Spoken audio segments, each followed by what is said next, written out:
Hello everyone, welcome to general study care. আজ হচ্ছে 23 December 2023। তো আজকের এই ভিডিওতে 23 তারিখের যে সকল গুরুত্বপূর্ণ কারেন্ট অ্যাফেয়ার্সের প্রশ্নগুলি রয়েছে সেগুলি আলোচনা করব এবং প্রশ্নের সাথে সাথে কিছু এক্সট্রা ইনফরমেশনও দেওয়ার চেষ্টা করব। তো ভিডিওটি ভালো লাগলে লাইক, কমেন্ট এবং শেয়ার করবে। আর চ্যানেলে নতুন হয়ে থাকলে চ্যানেলটিকে অবশ্যই সাবস্ক্রাইব করবে। এছাড়া এই ভিডিও যদি পিডিএফ ফাইল ডাউনলোড করতে চাও তাহলে টেলিগ্রাম গ্রুপ জয়েন করে ডাউনলোড করতে পারো। টেলিগ্রাম গ্রুপের যে লিঙ্ক সেটি ডেসক্রিপশন বক্সে দেওয়া আছে। তাহলে চলো আজকের প্রশ্নগুলি আলোচনা করা যাক। আজকের প্রথম প্রশ্ন হচ্ছে, সম্প্রতি কোন দেশের রাষ্ট্রপতি আবদেল ফতে আল সিসি পুনরায় রাষ্ট্রপতি হিসেবে নির্বাচিত হয়েছেন? তো এখানে সঠিক উত্তর হবে কি অপশন বি, ইজিপ্ট। তো এই যেখানে দেখতে পাচ্ছি ইনি হচ্ছেন ইজিপ্টের রাষ্ট্রপতি আবদেল ফতে আল সিসি। অ্যাকচুয়ালি ইনি পুনরায় আবার এই ইজিপ্টের রাষ্ট্রপতি হিসেবে নির্বাচিত হয়েছেন। অ্যাকচুয়ালি ইনি তৃতীয়বারের জন্য অর্থাৎ থার্ড টাইমের জন্য কিন্তু এই ইজিপ্টের রাষ্ট্রপতি হিসেবে নির্বাচিত হলেন।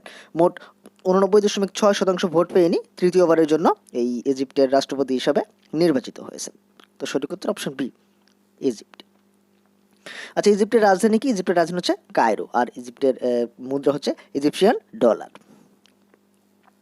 আচ্ছা, এই যে সাম্প্রতিক সময়ে যে অন্যান্য দেশে রাষ্ট্রপতি এবং প্রধানমন্ত্রী নিযুক্ত হয়েছেন সেগুলি বলি। যেরকম সম্প্রতি মোহাম্মদ মইজু মালদ্বীপের নতুন রাষ্ট্রপতি হিসেবে নির্বাচিত হয়েছেন। আর সম্প্রতি ক্রিস্টোফার লুকসন নিউজিল্যান্ডের পরবর্তী প্রধানমন্ত্রী হিসেবে নিযুক্ত হয়েছেন। আর সুলতান ইব্রাহিম মালয়েশিয়ার 17তম রাজা হিসাবে নির্বাচিত হয়েছেন। এছাড়া লুক ফ্রেইডেন লুক্সেমবার্গের পরবর্তী প্রধানমন্ত্রী হয়েছেন।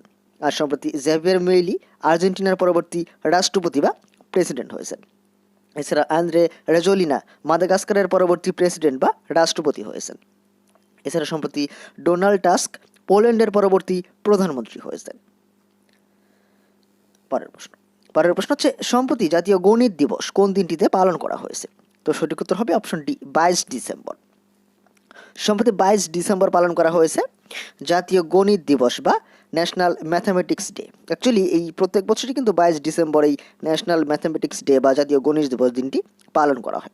আচ্ছা, কার জন্মদিনে পালন করা হয়? তো রামানুজম যে রয়েছে না, শ্রীনিবাসা রামানুজন, এই শ্রীনিবাসা রামানুজনের জন্মদিবসই কিন্তু প্রত্যেক বছর জাতীয় গণিত দিবস বা ন্যাশনাল ম্যাথামেটিক্স ডে হিসেবে পালন করা হয়। অ্যাকচুয়ালি 2012 সাল থেকে কিন্তু এই দিনটি পালন করা হয়। 2012 সাল থেকে প্রত্যেক বছর 22 ডিসেম্বর জাতীয় গণিত দিবস পালন করা হয় শ্রীনিবাসা রামানুজনের জন্মদিবস উপলক্ষে। তো সঠিক উত্তর অপশন ডি, 22 ডিসেম্বর।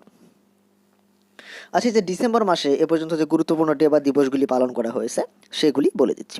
যেরকম 1 ডিসেম্বর ওয়ার্ল্ড এইডস ডে পালন করা হয়েছে। 2 December national pollution control day পালন করা হয়েছে।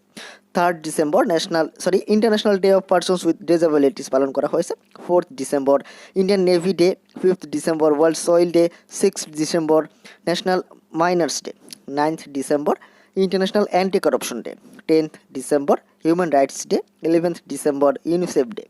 12 December universal health coverage day. 14 December national energy conservation day. 16 December বিজয় দিবস। 18 ডিসেম্বর ইন্টারন্যাশনাল মাইগ্রেন্টস ডে। আর 19 ডিসেম্বর গোয়া লিবারেশন ডে। আর 20 December international human solidarity day পালন করা হয়েছে।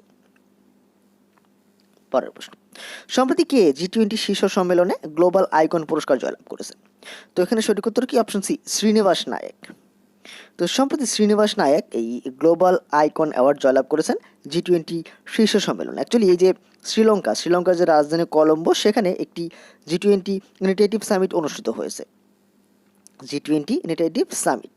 তো সেখানেই এই শ্রীনিবাস নায়েক G20 শীর্ষ সম্মেলনে অর্থাৎ এই গ্লোবাল আইকন পুরস্কার জয়লাভ করেছেন। আচ্ছা, এই যে G20 ইনিটিয়েটিভ সামিট শ্রীলঙ্কাতে যে অনুষ্ঠিত হলো, এটি কে আয়োজন করেছে? এটি আয়োজন করেছে গ্লোবাল ইকোনমিক ফোরাম। তো পুরস্কার পেয়েছেন কে? শ্রীনিবাস নায়েক। আচ্ছা, সাম্প্রতিক সময়ে যে অন্যান্য গুরুত্বপূর্ণ কিছু অ্যাওয়ার্ড প্রদান করা হয়েছে সেগুলি বলি। যেরকম সম্প্রতি জাভেদ আখতারকে এই অজন্তা ইলোরা ফিল্ম ফেস্টিভ্যালে Padmapani life time achievement award দ্বারা সম্মানিত করা হবে। আর বিসিসিআই এর পক্ষ থেকে মোহাম্মদ শামীর নাম অর্জুন পুরস্কারের জন্য ঘোষণা করা হয়েছে। এছাড়া সম্প্রতি professor Savita Ladage royal society of chemistry's prize for education জয়লাভ করেছেন। আর ইসরায়েলের একটি মুভি, যার নাম হচ্ছে চিলড্রেন অফ নোবডি। তো এই মুভিটি বা এই সিনেমাটি 29তম কলকাতা আন্তর্জাতিক ফিল্ম ফেস্টিভ্যালে এই বেস্ট অর্থাৎ সেরা মুভির যে পুরস্কার এই golden royal Bengal tiger award সেটি জয়লাভ করেছে ইসরায়েলের এই মুভিটি অর্থাৎ চিলড্রেন অফ নোবডি মুভিটি। এছাড়া সম্প্রতি নোভাক জোকোভিচ এবং আরিয়ানা সাভলেঙ্কা এই দুজনে এই ITF ওয়ার্ল্ড চ্যাম্পিয়ন 2023 পুরস্কার জয়লাভ করেছে। এছাড়া সম্প্রতি ভারতীয় সেনাবাহিনী এই শ্রীলঙ্কাতে অনুষ্ঠিত গোল্ডেন আওয়েল অ্যাওয়ার্ড জয়লাভ করেছেন গোল্ডেন আওয়েল অ্যাওয়ার্ড জয়লাভ করেছেন ভারতীয় আর্ম ফোর্স। পরের প্রশ্ন হচ্ছে সম্প্রতি প্রকাশিত রিপোর্ট অনুযায়ী বিগত 6 বছরে UPI লেনদেন 1 লাখ কোটি থেকে বেড়ে কত হয়েছে? তো সঠিক উত্তর হবে কি অপশন বি 139 লাখ কোটি। 1 লাখ কোটি থেকে কত হয়েছে? 139 লাখ কোটি, এই যে 139 লাখ করোড়, অর্থাৎ এই মাত্র 6 বছরে কিন্তু এটি 168% বেড়েছে, 168%। তো 1 লাখ কোটি থেকে 139 লাখ কোটি হয়েছে এই ইউপিআই লেনদেন বিগত 6 বছরে। পরের প্রশ্ন, সম্প্রতি কোন মহাকাশ গবেষণা সংস্থাকে লিন এরিকসন লুনার পুরস্কার প্রদান করা হয়েছে?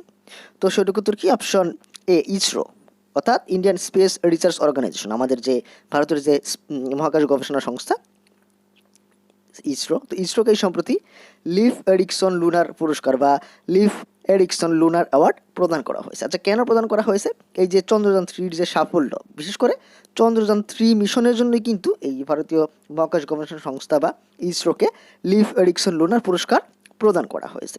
তো সঠিক উত্তর কি option A ISRO, option A ISRO. আচ্ছা, এখানে একটু ইসরো সম্পর্কে বলি। ইসরো পুরো নাম তো বললামই, ইন্ডিয়ান স্পেস রিসার্চ অর্গানাইজেশন, এবং ইসরো প্রতিষ্ঠা করা হয় 15 আগস্ট 1969 সালে। আর ইসরোর সদর দপ্তর বেঙ্গালুরুতে, আর বর্তমানে ইসরোর চেয়ারম্যান হচ্ছেন এস সোমনাথ। পরের প্রশ্ন হচ্ছে সম্প্রতি কে ISPL এ মুম্বাই দলের মালিক হয়েছেন? তো সঠিক উত্তর অপশন বি অমিতাভ বচ্চন।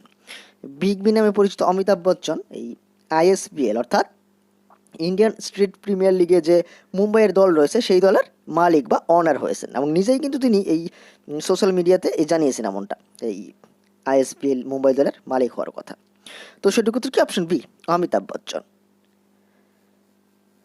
পরের প্রশ্ন, সম্প্রতি কে মর্যাদাপূর্ণ আন্তর্জাতিক ডক্টরেট উপাধি পেয়েছেন? তো সঠিক উত্তর হবে কি অপশন বি ডক্টর নীতিন মোহন। এই যেখানে দেখতে পাচ্ছি ইনি হচ্ছেন ডক্টর নীতিন মোহন। তো ইনি সম্প্রতি প্রেস্টিজিয়াস ইন্টারন্যাশনাল ডক্টরেট উপাধি জয়লাভ করেছেন বা পেয়েছেন। তো সঠিক উত্তর অপশন বি ডক্টর নীতিন মোহন।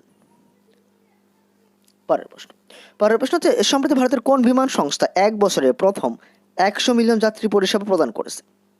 তো সঠিক উত্তর হবে কি অপশন সি ইন্ডিগো। তো ইন্ডিগো হচ্ছে প্রথম কোনো এয়ারলাইন্স যারা এই কোনো একটি ক্যালেন্ডার ইয়ারে 100 মিলিয়ন যাত্রী পরিষেবা প্রদান করেছে। এটা কিন্তু একটা রেকর্ড। অ্যাকচুয়ালি এই যে ইন্ডিগো এর কিন্তু যে ভাড়া সেটা কিন্তু একটু কস্টলি হয় না, অন্যান্য এয়ারলাইন্সের থেকে একটু কমই থাকে। তো সেজন্যই কিন্তু এই ইন্ডিগো একটি ক্যালেন্ডার ইয়ারে 100 মিলিয়ন যাত্রী পরিষেবা প্রদান করতে পেরেছে। তো সঠিক উত্তর কি অপশন সি ইন্ডিগো এয়ারলাইন্স। পরের প্রশ্ন, সম্প্রতি কে national geo science data repository portal launch করেছে? তো সঠিক উত্তর হবে কি অপশন সি প্রহ্লাদ যোশী। আমাদের কেন্দ্রীয় মন্ত্রী সম্প্রতি এই national geo science data repository portal বা NGDR পোর্টাল লঞ্চ করেছেন। এবং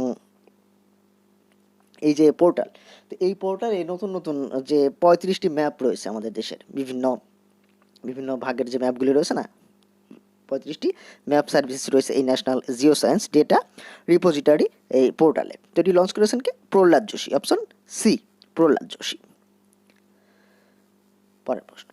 পরের প্রশ্ন হচ্ছে সম্প্রতি কোন রাজ্য নতুন 57টি সাইবার ক্রাইম থানা চালু করার ঘোষণা দিয়েছে? তো সঠিক উত্তর হবে কি অপশন এ উত্তরপ্রদেশ। সম্প্রতি উত্তরপ্রদেশ সরকার নতুন 57টি সাইবার ক্রাইম থানা চালু করার ঘোষণা দিয়েছে। অ্যাকচুয়ালি উত্তরপ্রদেশের মুখ্যমন্ত্রী এবং উত্তরপ্রদেশের যে ক্যাবিনেট রয়েছে তারাই কিন্তু এরকমটা ঘোষণা করেছে। Option A Uttar Pradesh. আচ্ছা, তো সম্প্রতি উত্তরপ্রদেশের যে বুন্দেলখণ্ড রয়েছে সেখানে এই দেশের প্রথম ওয়াটার ইউনিভার্সিটি স্থাপন করা হবে। আর Uttar Pradesh every rights for every child নামক একটি উদ্যোগ চালু করেছে বা একটি ক্যাম্পেইন চালু করেছে রাজ্যে। আর সম্প্রতি উত্তরপ্রদেশ সরকার এই সুইজারল্যান্ডের ডাভোসে ওয়ার্ল্ড ইকোনমিক ফোরামে একটি ডেলিগেশন পাঠাবে। আর সম্প্রতি উত্তরপ্রদেশ সরকার যেটা বললাম 57 জেলাতে নতুন সাইবার ক্রাইম থানা চালু করার ঘোষণা দিয়েছে। উত্তরপ্রদেশের রাজধানী লখনৌ, মুখ্যমন্ত্রী হচ্ছেন যোগী আদিত্যনাথ আর গভর্নরকে আনন্দবেন প্যাটেল। এবার গতদিন তোমাদের যে প্রশ্ন করেছিলাম, প্রশ্ন ছিল সম্প্রতি প্রকাশিত রিপোর্ট অনুযায়ী বাঘের আক্রমণে সবচেয়ে বেশি মৃত্যু হয়েছে কোন রাজ্যে? তো সঠিক উত্তর option D, option B, Maharashtra. সম্প্রতি প্রকাশিত রিপোর্ট অনুযায়ী বাঘের আক্রমণে সবচেয়ে বেশি মৃত্যু হয়েছে মহারাষ্ট্র। এবার আজকের প্রশ্ন, অর্থাৎ তোমাদের জন্য যে প্রশ্ন থাকবে, প্রশ্ন হচ্ছে সম্প্রতি প্রধানমন্ত্রী নরেন্দ্র মোদী কোথায় বিশ্বের সবচেয়ে বড় ধ্যান কেন্দ্র বা মেডিটেশন সেন্টারের উদ্বোধন করেছে? তো অবশ্যই তোমরা এই প্রশ্নের সঠিক উত্তর কমেন্ট বক্সে করবে। তো বন্ধুরা, ছিল আজকের ভিডিও, যেখানে 23 তারিখের গুরুত্বপূর্ণ কারেন্ট অ্যাফেয়ার্সের প্রশ্নগুলি আলোচনা করলাম। তো ভিডিওটি কেমন লেগেছে অবশ্যই কমেন্ট করে জানাবে, আর ভিডিওটি ভালো লাগলে লাইক, কমেন্ট এবং শেয়ার করবে। আর চ্যানেল নতুন হয়ে থাকলে চ্যানেলটিকে অবশ্যই সাবস্ক্রাইব করবে। পরের ভিডিওতে অন্যান্য প্রশ্নাবলী নিয়ে হাজির হব। আজকের ভিডিওটি দেখার জন্য ধন্যবাদ।